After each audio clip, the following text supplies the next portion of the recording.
Welcome, guys. Welcome, gals. This is Matthew Scooby. Welcome back to my channel. So, just so you don't know that I'm still doing the cash card giveaway, the details are in my comments below. You can look at the pinned comment, which is mine. Basically, it's a $20 gift card for Steam or Amazon. You just got to comment below which one you want. For every 1,000 subs, there will be one winner. And for at the end of every month, there will be one winner for a $10 gift card for Steam or Amazon. And if I do make 100,000 subs, which I highly doubt, by the end of the year, I'll give a $100 gift card for Steam or Amazon. I'm actually being really legit about this because spending a couple $100s on some gift cards is really not that much money to me. Not that I'm bragging, it's just really not. So yeah, so let's get to the cream on top, which is Joker is catnip for Batman's toxic masculinity. Now, the thing is, I was about to go to bed. I was about to go to sleep until I saw this article. And by God, I honestly I don't know what to think of it. Like I just read it. Like I read it like 1 minute right before I started talking. And like I'm still like is this person, the person that wrote it, I guess obviously it's down here. Oh my god, that's I don't know if like this person is like offended by Batman or Joker. I'm not 100% sure where she was going with this. She made some good valid points about Batman and the Joker, which were obviously pointed out by the Batman fandom if you've been a Batman fan for a long time. So here it goes. Todd Phillips' Joker is a genius move for the DC franchise, not because it looks good, although surprisingly enough it does, because it was engineered to appeal to a specific type of film bro. Okay, so what this article is arguing about is that Batman is full of toxic masculinity. He has adopted children, but they got rid of that because he has to be this really manly man that doesn't rely on kids. The Joker is about this isolated, abusive individual who also reeks of toxic masculinity. I don't know about you, but the Joker doesn't reek of toxic masculinity to me. He reeks of someone who's a very broken person, someone who's been pushed to the edge of life that he just can't take anymore. He sees it as one big joke. That's how far he's gotten. But now we're in the age of outrage culture and SJWs that people are now calling Batman a toxic male. I'm not really sure what to make of that. So let's think of the character of Batman for a moment. And trust me, there's not that many people that know Batman as much as I do, right? He's a guy who doesn't really sleep with women that often, right? This is actually true. He doesn't because he spends more time focusing on being Batman. He doesn't try to break anyone's hearts. He would love to settle down with a woman, which he's done several times, especially with the whole Catwoman and Batman getting married storyline, but it was Catwoman that walked away. So you got a guy who's not really abusive to women. You got a guy that actually respects women, but he goes out of his way to help people. He saves women, he saves children, he saves men. It doesn't matter if you're a guy or girl, he'll always save you, right? That's just who Batman is. That's the type of guy he is. But how is that toxic masculinity? That he has to bulk up, that he has to learn how to fight, that he has to use his brain for detective skills. How is that toxic masculinity, right? Like, he has to do these things. He has to train to be the best. He has to work out and be peak physical condition in order to live in the world of DC. He has to be that guy that has to be top notch every single time because if he doesn't, he will die. Batman, he's even mentioned several times in the comments, like, in the comics, not comments. In the comics, he's saying, well, it could be the Joker, it could be Two-Face, or it could be just some random punk that gets lucky. Batman is very aware that he's human and just anything can just take him down. But he's a survivor. He has survived a lot of shit. But at the same time, I still don't see how this is toxic masculinity, right? Like, you're saying that a guy can't be physically strong? Because I know there's a lot of physically strong guys out there, especially UFC fighters or WWE people, even though WWE is largely fake. Those guys are relatively huge people. So you're saying that it's toxic for a man to be big? I've seen some big women, not like muscular women. So women can be muscular too if they work out. So I don't see how this is a big deal that a guy like Batman could be, I don't know, muscular, that he could be actually intelligent, because there actually are intelligent people out there that actually are men. And so how is that toxic, right? But let's keep going to this. So, uh, Joker is DC's first prestige movie, a mid-budget claim with Joaquin Phoenix echoing his performance in The Master. That's a big departure from CGI-heavy blockbusters like Aquaman. This is also a very predictable continuum for the Batman franchise, inviting us to sympathize with a white male outcast who descends into violence is practically a checklist for traits like DC film bros take seriously. Not an automatically bad idea, but definitely a conservative choice disguised as an original one. Okay, so I've been in the comment section of the Joker trailer, right? And I've actually seen quite a few women saying they were excited about this. Again, I fail to see how this is toxic masculinity. Because if both men and women are excited about this movie, especially people of color, I've seen a lot of people, Asian people, black, white, it doesn't matter. I've seen people on both spectrums, even on political spectrums, being so excited for this movie.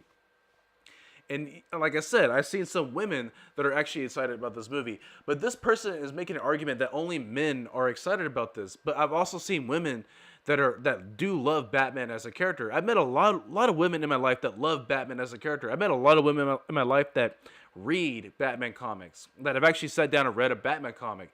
So again, I failed to see how this is toxic masculinity.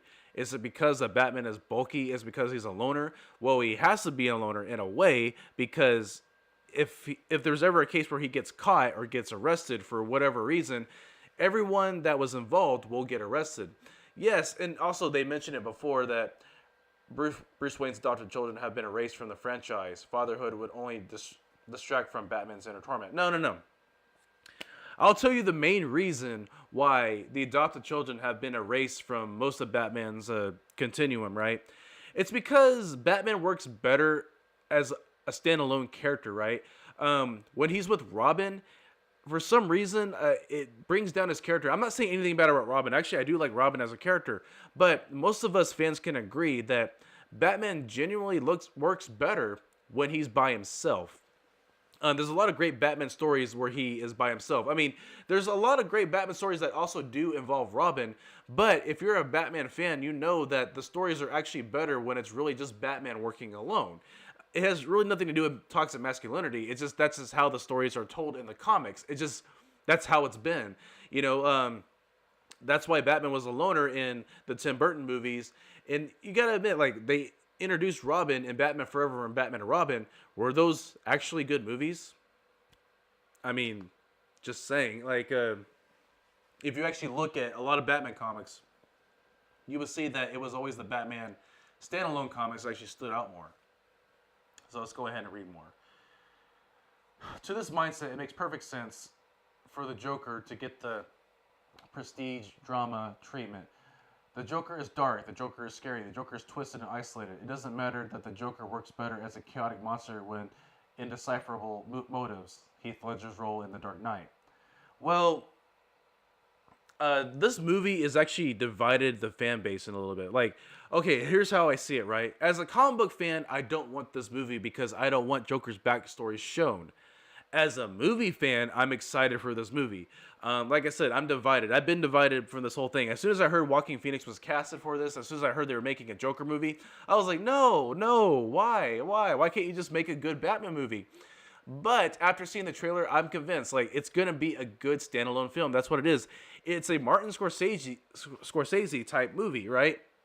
It's going to be one of those movies that are like Clockwork Orange, and I can see it, or like a movie like Kidding with Jim Carrey. And I can't wait to see that. Like, I was divided when they casted Joaquin Phoenix and when they decided to do the standalone film. But once I saw that trailer, man, my mind was changed.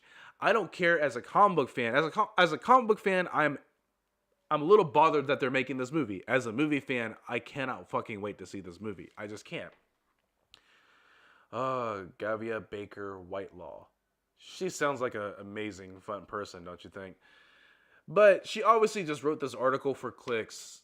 She obviously just wrote this article to get people talking, because that's the world we live in, SJWs, right? Like, I highly doubt, like, 70% of the world actually thinks like this, that actually watch movies or actually read Batman comics. I solely believe that the SJW spectrum, the outrage culture, I solely believe that it's really just 1% of the population on Earth. Like, I really do believe that. And like you say, well, 1% is really not that many people. No, 1% is a lot of people. Only 1% of people in the U.S. have ever actually served in the U.S. military. That's a fact. Actually, I think right now it's at 2%. So trust me, 2% or 1%, that's a lot of fucking people. So it's gonna seem that there's a lot of people when really the majority of us are just sane and we don't really care for it. So she just wrote this article to get a rile out of people, to get people riled up. I don't know why I said Riley. Just to get people riled up, just to get the clicks. That's all. That's the reason why she wrote this. She's really not a person that you really want to mind or pay attention to. So, a lot of people have already clicked on this article. A lot of people are already talking about this article. And I read this article, and it has some valid points. But at the same time, I don't think the person that wrote this realized, yeah, that's the point of these characters. Batman is an isolated individual. He doesn't want to be isolated. He would much rather sit down and have a family. But right now, he's so devoted into being Batman that he just can't be a normal person anymore. As for the Joker, he's a broken man. He's a broken man that can't come back from whatever life he had. He just can't come back from that. He's admitted this in the Killing Joke when Batman actually tried to give a helping hand. Like, let me help you. Let me rehabilitate you. And Joker's like, no, it's far too late now. The Joker realizes all the horrible things he's done. He's an insane person, but at the same time, he realizes the gravity of what he's done. That's the point of his character. That's the point of Batman. They both realize the crimes they've committed. Yes, Batman has committed a lot of crimes. Trespassing, breaking and entering, computer fraud. There's a lot of crimes that Batman has committed, even assault and battery on many counts of assault and battery. Both Batman and Joker are both criminals. The only difference is Batman is actually trying to do good by actually trying to save people. The Joker is not. The Joker just wants to take as many people down the rabbit hole as he possibly can.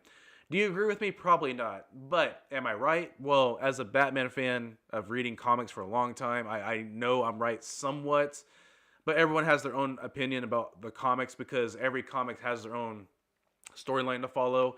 What I mean is most Batman comics are actually not canon. There are canon Batman storylines. They're just hard to find. Like, example, Batman Year One is a canon Batman story.